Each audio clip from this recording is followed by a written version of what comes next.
That Ram TRX right there is easily the best truck that was ever like made. And look at the, oh my God, this guy got the Tyrannosaurus Rex badge. Oh shit, I didn't even know they made that. Now that's how you sell a car. You don't even need the Hellcat badge if you got the T-Rex badge. Now I would have put it a little bit higher, like I would have put it next to that window mirror, just like on the Durango. That's pretty fucking cool. He's got the T-Rex badge. Oh shit, that's pretty cool. That is pretty freaking nice. Got the T-Rex symbol. I like that. I never even thought of that. Because I would have said, hey, it's a Hellcat. It should have a Hellcat hood, which it does, and it should have a Hellcat badge. This guy took it to the next level and got the T-Rex badge. Now that is some shit right there. That is fucking cool. The T-Rex badge on an orange ass truck that's fast as fuck. That's cool. So let's take a look at the autonomous driving in the Hyundai Sonata. And I'm actually amazed that the Hyundai Sonata actually does have a small level of autonomous driving. Now, the thing about it is with most of these economy cars, the ones that are coming from South Korea are actually in many ways a lot more sophisticated than the ones that are being made by Toyota and Honda. And the reason why I say that is because Hyundai seems to be giving you like so much more technology in many cases than Honda and Toyota are. Either that or they're giving it to you and they're not making you pay like a tremendous amount of money for it.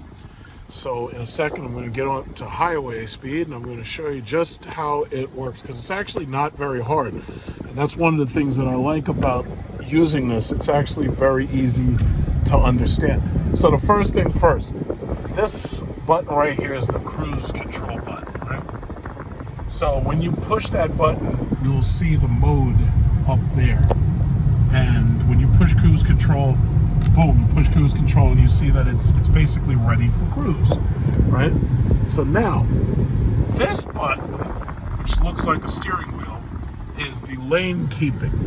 So the car has the ability, because most of these cars pretty much have electric steering, it has the ability to keep itself within the lanes while it's driving, right? So basically, let's hit that button and this car will do its best to stay within the lanes. So that's the second thing. So now we've got two features on. You've got the steering wheel and you've got the cruise control. Now, with any cruise control, you have to set a speed.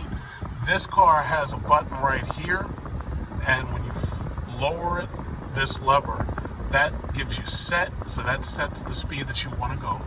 And when you push the button up, that gives you resume or it gives you add speed, while the pulling it down gives you set speed lower. So you either raise the speed or lower the speed. Now right now I can feel the car is steering itself because as you can see the steering wheel icon is on.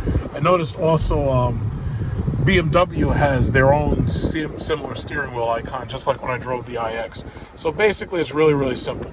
Once you're up to a decent speed, let's say 20 or 30 miles per hour, you can engage cruise control very simply. All you have to do is just pull this button down. So let's take it from the very beginning. Cruise control, steering assist. So that's two buttons, and now all I have to do is pull this lever down. So once I get this car up to about 30 miles an hour, I'm gonna hit it. And once I hit it, there you go, 30 miles an hour. Now, I'm taking my hand mostly off of it. I'm gonna let it try to watch these lanes and steer itself. So you're gonna see the wheel move itself because obviously I don't have any hands on it. Some of your cars pretty much already do this, so it's not really that big of a deal. But if I wanna raise the speed that it can engage at, I can raise the speed up to 45 miles per hour. And as you see, it is going to not crash into this Honda over there. And as I've been saying, one of the reasons why now, as it's telling me right now that it wants me to put my hand back on the wheel, just like the GV60 that I drove, this car wants you to put the hand on the wheel every now and then just to let it know that you're actually paying attention. See, the Cadillac has a camera right here that actually watches you. And that Cadillac camera is in its Super Cruise system. And I'm going to stop because I don't want to run these freaking lights. Okay, so when this thing disengages, that wheel symbol goes to white. If it's active, it's green. So it's kind of like with the Tesla. In the Tesla, you know when the thing's on and you know when the thing's off. So, yeah, you got people selling ices right here. Everybody's selling these ices. You got people just walking around selling stuff. So basically, as soon as I get the car back to cruising speed, all I got to do is just go down and hit set. So it's just a 3-button operation. I'm going to turn everything off. 1, cruise. 2, wheel. And then you just pull down and it goes set. So if you have a Hyundai Sonata that's equipped like this one is, and you have those buttons, you can do it too. Now, here's the thing. The resume button allows you to go back to whatever speed it was that you were cruising at. So what I'm going to do is I'm going to get us onto the highway, and I'm going to pull up to hit resume. But it says the conditions haven't been met. Okay, no big deal. So what I'll do is I'll wait, get onto the highway, and then I'll throw it into resume. Now, if you want to cancel it and you want to turn the cruise control off, you just push this button in, or you push the cruise control button, and that will turn the cruise control system off. So it's very simple. 3-button operation, not hard at all. You'll know, again, you've noticed that right now it's white and then it's green. It turns green when it senses that, okay, so smart. Now, it says conditions haven't been met. That means I have to get up to about 30 miles an hour. And wait. Set. 31 miles an hour. Now I'm going to raise the speed to 55 miles an hour. So as long as that steering wheel is green, you're good. Now this is very, very basic autonomous driving. It can handle basically steering itself because it's got electric steering, so it's not that difficult for the car to steer itself. Eventually it's going to ask me to put my hand on the wheel, so what I'll do is I'll just touch it just to let it know that I'm paying attention. But the reason why I'm so excited for my Cadillac Lyriq is because just like the CT6 has a camera that's right here that watches your eyes, and it knows if you're paying attention or not. The second you stop paying attention, the car is like, hey, guess what? You need to take over, and then it turns itself off. And as you can see right now, I'm not using my feet, I'm not using my hands, and I'm heavy in traffic, and I've got autonomous driving. So that right there, now it says keep hands on the steering wheel. You see that? Now I'm going to say resume. I want it to resume. Say resume, please. Oh, can I do it? Yeah. Because the thing about it is what they don't want is they don't want a runaway car fucking running into somebody like these Teslas based upon their programming. Every now and then a Tesla decides to run amok. And they don't want that happening with this car, so they've basically put that system there to say, yeah, listen, we want to make sure that you're paying attention. But for the most part, you see it went back to green. It's keeping pace with the car ahead of me. Everybody's happy, right? So I think that's pretty cool. And I gotta say, of all of the car makers at this point that now you see I'm completely hands off, and the car is still running, hasn't killed nobody yet, right? Of all the car makers that I absolutely like, I have to say Hyundai is one of them. As you saw in some of my videos, I took a friend to buy a Hyundai Elantra, and he got not the base model, but he got like one step up from base. The what is it, the girls basketball team, right? Okay, and then I took his wife out, and we both went and we got a Kona. And I like Hyundai's product, and more importantly, I also like Hyundai's customer service, because as you know, if you followed me long enough, you've known that I've had a leased Azera, and then I had a leased Genesis from them. And I like their service. They're pretty cool. See, as you can see, this guy is slowing and this thing's slowing to stuff. And that right there, now I will say this, I will be much, much happier to be able to take my hand completely off of this damn thing without having to put my hand on it at all, I'll be much, much happier. But here's the thing.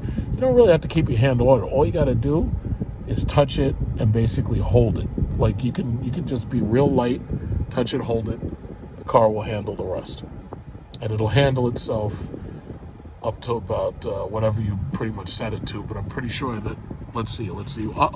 Yeah, see, that's the thing. Every now and then you've got to intervene, because the problem ultimately is, it's like sometimes people get so close that they can completely break your sensor range, and the car may or may not be able to respond right away. So that's the reason why they want you to pay a lot. Look at that guy. That's a nice S-Class. They're asking $122,000 for those right now. But yeah, that's the thing. It's a good car, and this type of car right here, it's not very sophisticated. It's a front-wheel drive car. Some of these Hyundai Sonatas, if you get them fully loaded, they come with everything. Like come heated, cooled seats, navigation system, and they also, even on the key fob, you have the ability to drive the car back and forward just by pushing a button to make the car move in and out of parking spaces. Now, the question you're probably asking yourself is, why am I driving a Hyundai Sonata? And to that, I have a full apocalypse driving video. Very full. It's going to be very, very long. And the issue that I wanted to ultimately talk about while I'm driving is, when you get any car and you do choose whether or not to get the extended warranty, I'm going to just warn you that you should get extended warranties this day and age, because you never know when equipment is going to go bad, and you never know how much it's going to cost to repair. Those people have been here for like 3 hours on the road. I saw them on the way over here to the city. But anyway, you never know how much it's going to cost to repair some of these pieces of equipment that are in these cars. You'll never know. And some of these cars have very, very... Now, let's see if it can handle this turn. Let's see if it... Oh, shit! No, it's gone. It didn't handle it. Oh, shit. This thing... So, wait. I don't know if it was the bank of that turn or what, but it didn't handle that turn. I'm very disappointed. Yeah, see, the Cadillac can handle all of that. Basically, with the Cadillac, it's like you could drive all the way up and down I-95. But what, you know what it is? I think the conditions that are required for, in some cases, is a solid line. But this thing is driving way over the line. It's driving way over the line. You can see it. Like, that's part of the reason why I'm doing this video, because I wanted to test its limitations to some extent.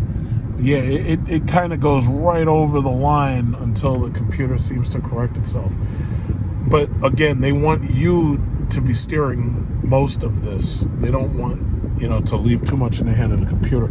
But in any event, my Jeep SRT, almost 78,000 miles, had an issue with the serpentine belt. As I showed you, serpentine belt, and the alternator, and obviously they had to take the serpentine belt off. They had to put a new alternator in. They also said that the PCM computer needed to be exchanged, and then what ended up happening was the PCM computer was throwing out a bad code or something.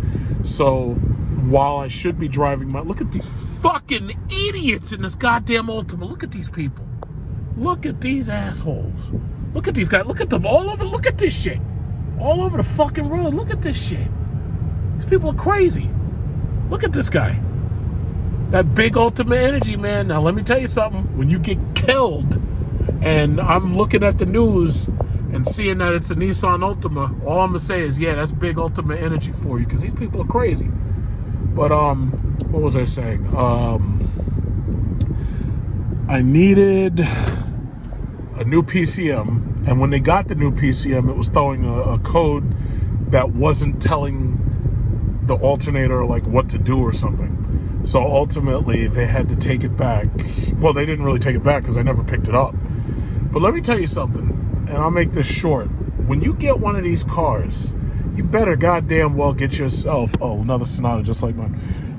you better make sure you get yourself an extended warranty, because these cars are extremely expensive, and as time goes on, these cars get aggressively more expensive to fix. Now, I am going to electric because not only will I be going to electric, but with that Cadillac, I'll be getting all of the technology that I absolutely want. I'll be getting autonomous driving, massage chairs, heated and cooled seats, and all that stuff. So I am so excited. I cannot hardly wait. But bottom line is, if I do like that car enough to hold on to it for any length of time, I would absolutely get the extension on the warranty, just like I did with my mother for the XT5, and I did for my friend with her XT5. And I had them pay out of pocket the cash to get that extended warranty, because when stuff does go wrong, you want to make sure that not only are your parts and replacement warranty covered, you also want to make sure that the maintenance costs are covered. You want to make sure that the service center's charging right now, they're charging like $2.15 an hour. You want to make sure that you don't have to pay that $2.15 an hour, because when you're talking about 10 hours of work or 20 hours of work or 5 hours of work, that easily turns into $1,000-something or more. So make sure you have a warranty, because the technology in most of these cars, it's either very, very sophisticated. Right now, everything needs these chips to run. So that means there's basically computers in everything. Computers in every damn thing. And that's part of the reason why we had to do that CHIPS Investment Act, because they know that if China does take over Taiwan, they want to make sure that we don't end up forced to deal with China as a what's the word? There's a word for it. I can't. I'm having a block on it mentally. They want to make sure that China isn't the what's the word? I had the word in my mind. I can't think. They want to make sure it's not a monopoly on chips. So I'm actually comfortable with that. I want to see chip manufacturing come back to America. A lot of the people who are against it are either invested in cheap Chinese manufacturing and being able to make the profit by going overseas. But my problem is, what you can't have is, you can't have a situation where your supply chain breaks down on everything just because like one country starts having problems like COVID, or one country starts having problems with whatever their problem may be. You don't want your entire supply chain to break down just because of one country. So that's just how I feel about it. So the government at this point, they're gonna do whatever they're gonna do. But that's basically just it. As far as this car goes, it's a pretty comfortable car. I mean, there are certain things that would make it a lot better. Like, this model doesn't have a navigation system, but it does have, CarPlay, Apple Play, and it does have an advanced adaptive cruise control system, which is part of why, it has the ability to lane keep and all that. So, it's not bad. It's it's not exactly where I want it to be right now until they finish fixing up my car. But my thing is, I think I'm going to drive that car. I'm going to probably end up driving that car another 15,000 miles. Let's see, is it stopping? Yeah, it is stopping. It was going hard on the brakes, but I decided to brake myself. But it's like I'm going to probably drive that car another maybe close to 20,000 miles between now and January.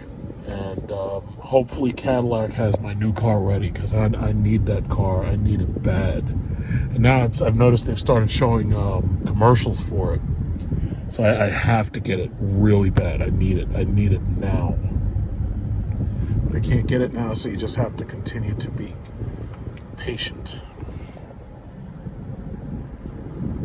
And it's really crazy. I'm hearing everybody who's buying a car right now is very upset. Like, I know somebody who's getting ready to buy possibly a Nissan Maxima to replace his car that got totaled. It wasn't his fault.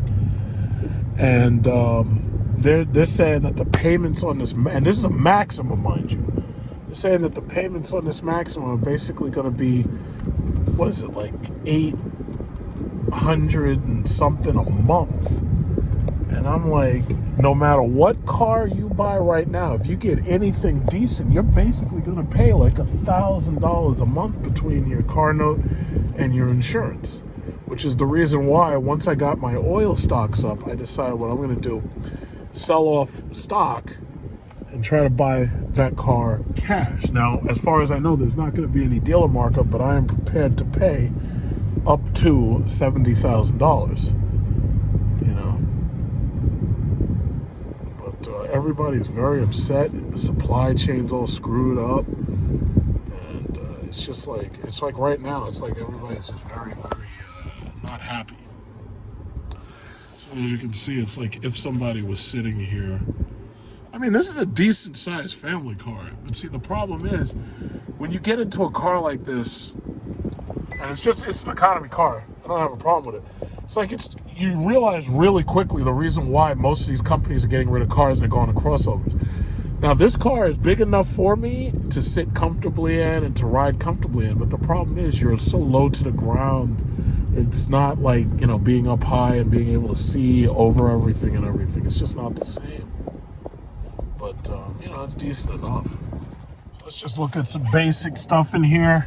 Got the typical Hyundai buttons and everything to keep all of the major driver-only features right here. The trunk button is here. And to tell you the God's honest truth, I'm starting to think that when they make these newer cars, I'm almost starting to believe that it kind of makes more sense for them to put the trunk button like up here somewhere. Like if you had the trunk button like right there, that makes it so the passenger can get to it and the driver can get to it. Now, as you see, they have push button or reverse, neutral drive. I actually made a video about the Hyundai Sonata a long time ago. So you push the button, it takes about a second, and it automatically shifts. Drive modes, as you can see, if you move drive modes, it goes to sport, custom, where you can change certain features yourself, smart, normal. Smart is supposed to basically be there for economy driving, like if you want to try to save fuel. With the auto start stop has a button to defeat it, which is right here in the middle. And as you can see with drive modes, let's say I go to custom drive mode. If I push settings, this is a touchscreen. Let's see if I go to custom settings. Okay, so you can decide how you want to set up your powertrain. You can say whether you want it to be normal or sport, or you can say whether you want steering to be sport or normal. So basically what that does is at higher speeds, stiffens up the steering. And as far as powertrain, that basically says how aggressive is the throttle going to be. So custom, you know, it's not that many things that you get to choose from, but, you know, it's something. Then you got drive mode, change alert, detail alert. When the drive mode changes, details of the change and an image of the vehicle. So basically you can have it show what's happening or not.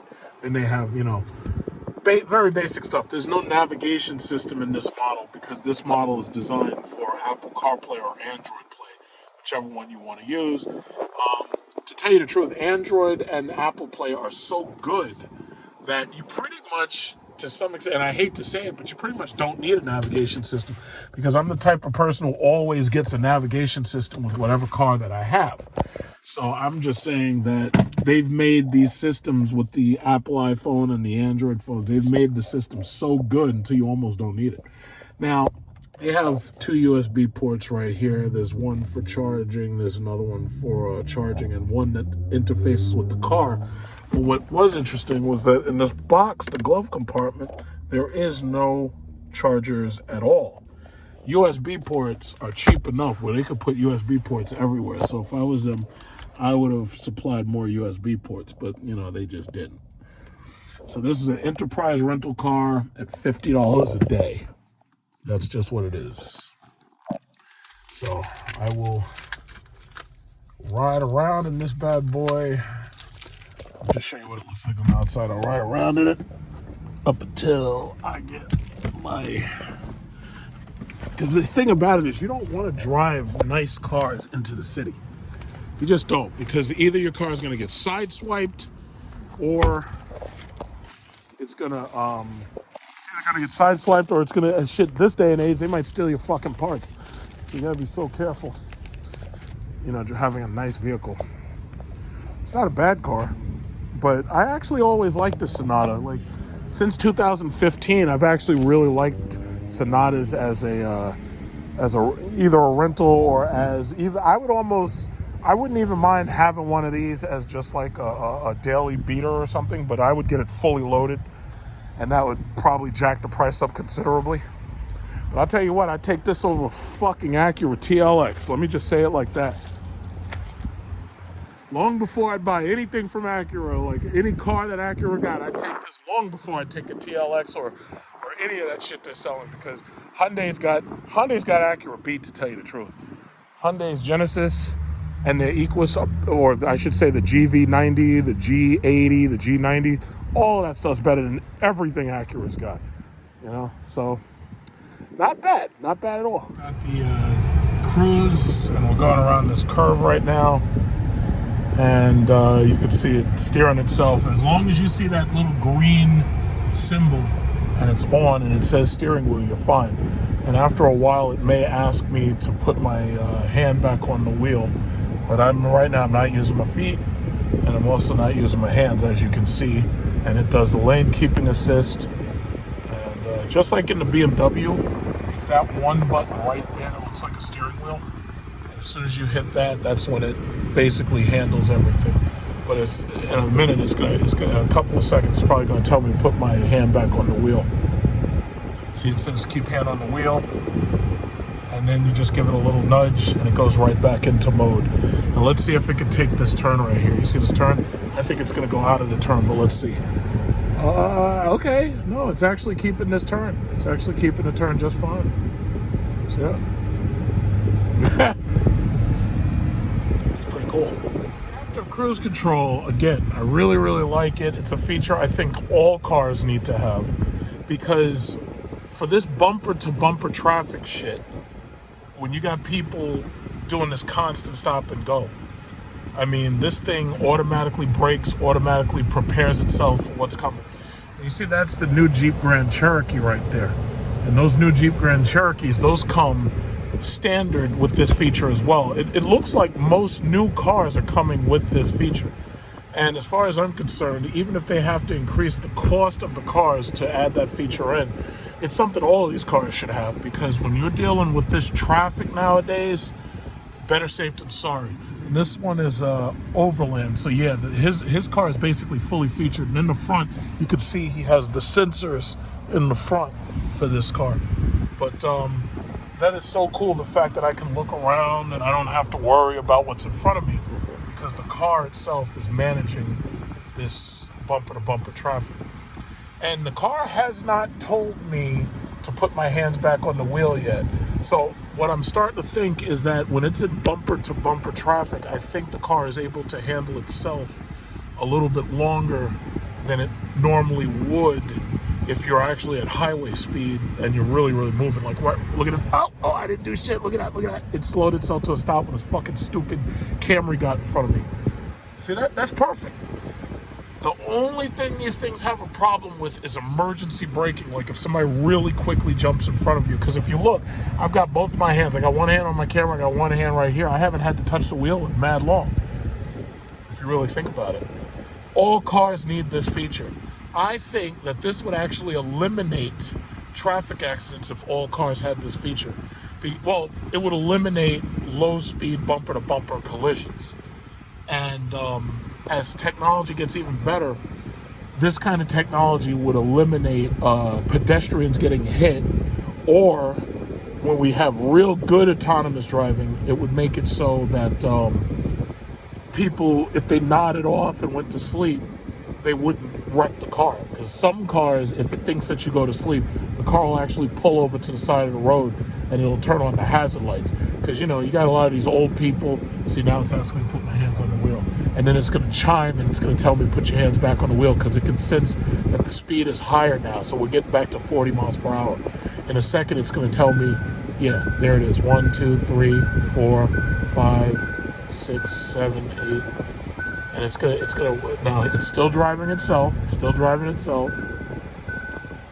Okay, so I'll put my hand on the wheel for 1 second, just jerk it, and boom, it goes right back into mode. But for these very, very, very low speed traffic situations, this kind of system, and this is the lowest model, and this model has it.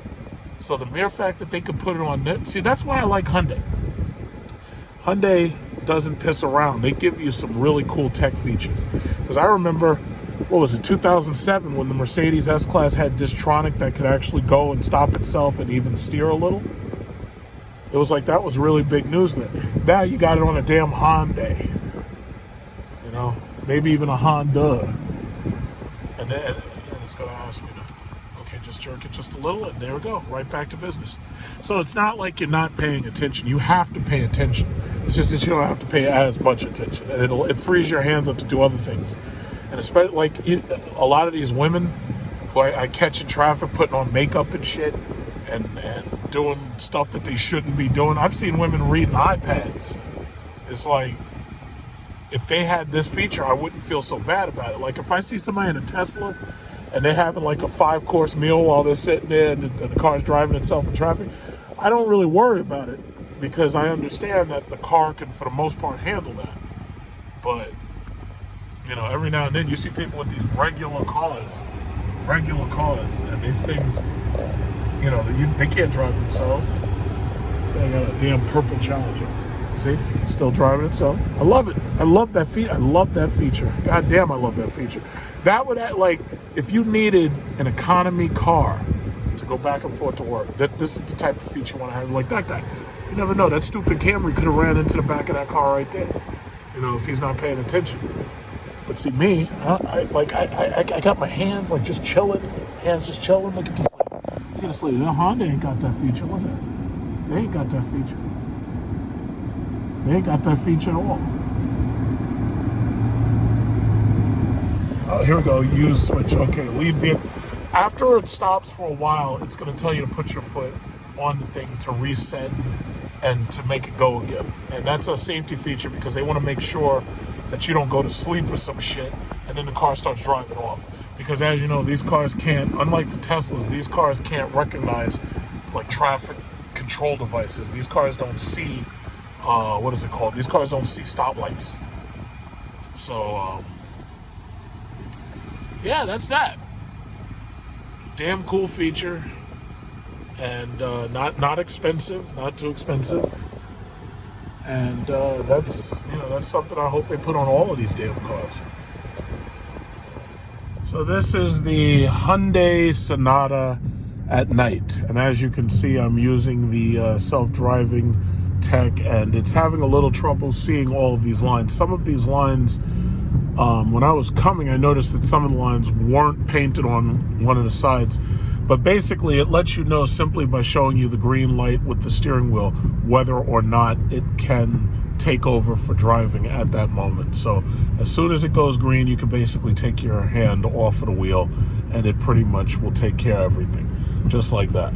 So as you can see, the apps, I just got through driving. I drove about 250 miles in my mother's Cadillac XT5, and her Cadillac has Android and it has Apple CarPlay, but what it doesn't have is it doesn't have one of these self-driving devices of any kind. It doesn't have it. But then again, this is a much newer vehicle than her XT5, even though her XT5 is slightly higher equipped than this vehicle. Like, this vehicle doesn't even have a moonroof.